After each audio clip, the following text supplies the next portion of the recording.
Sa video natin ngayon mga maestro ay pag-usapan naman natin itong tungkol sa clothing allowance. Ayan, so syempre, no, malapit na po ang April. Ayan, so kadalasan po kasi ang atin pong clothing allowance ay natatanggap natin pagsapit po ng buwan ng Abril. Ayan, so marami po tayong mga nakikitang mga nagko-comment po, no, sa mga, hindi lang po sa mga post ko, ano, kundi sa iba't ibang mga post po ng mga kasamahan din po natin na mga nagbo-vlog.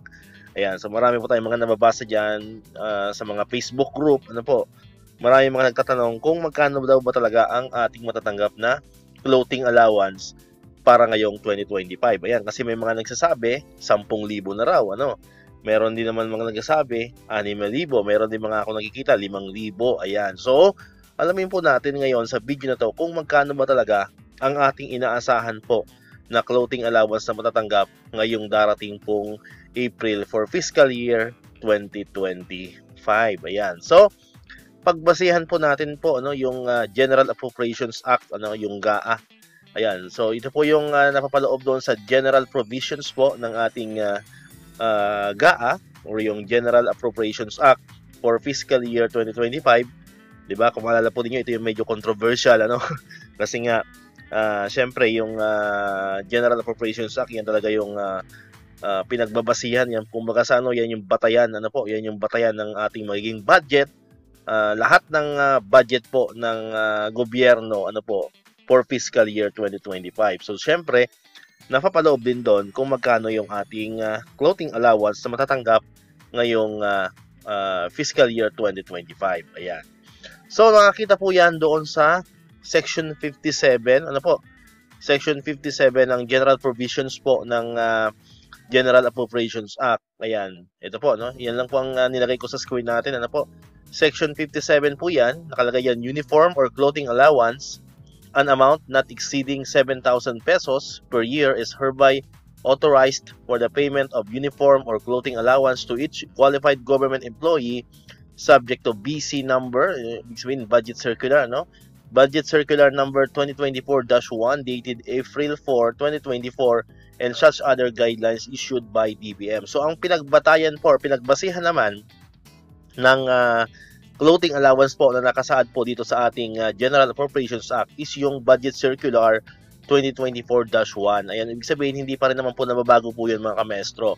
So ito po yung Budget Circular 2024-1, dated po ito noong April 4, 2024. So papakita ko rin po, no, para mas malinaw po yung ating explanation, para mas maging kapanipaniwala, no, kasi baka sabihin ng iba wala tayong batayan, ano po, sa ating binabalita po, ano po mga kamestro. Ayan.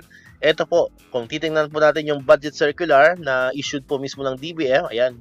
Yan yung nakalagay sa GAA kanina, no?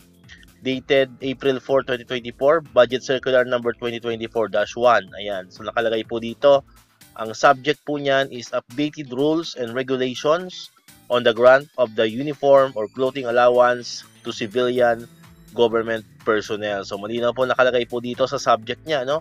Ito po yung grant of uniform and clothing allowance to all civilian government personnel. So kung makakita po dito sa background, ano po?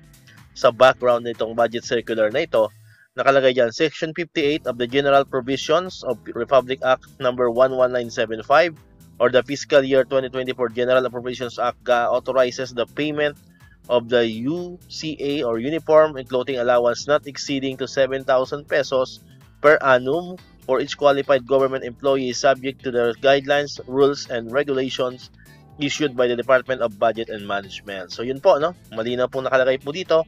Naka-highlights pa po yan. So 7,000 pesos po ang atin pong expected na uniform or clothing allowance na matatanggap po para ngayong fiscal year 2025. So hopefully po ay nabigyan na po natin ng linaw, ano? So antay-antay na lang po tayo, no? Malapit na rin naman po natin itong matanggap, ilang buwan na lang po yan. So antay-antay na lang po tayo, so sure na po tayo dyan. Ang ating pong matatanggap na clothing allowance or uniform allowance is 7,000 pesos. Alright, so dito ko na po tatapusin itong ating video ngayon mga maestro.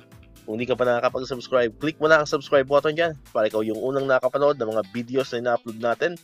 Katulad dito, yung mga updates pa rin about dito sa clothing allowance and other benefits ng mga teachers and government employees. And syempre, click mo na rin ang notification bell button para ma-notify ka. Always updated ka pag may mga bago tayong uploaded na videos. So muli, maraming salamat sa inyong panonood at pakikinig. Once again, El Maestro. See you on my next vlog. Bye-bye!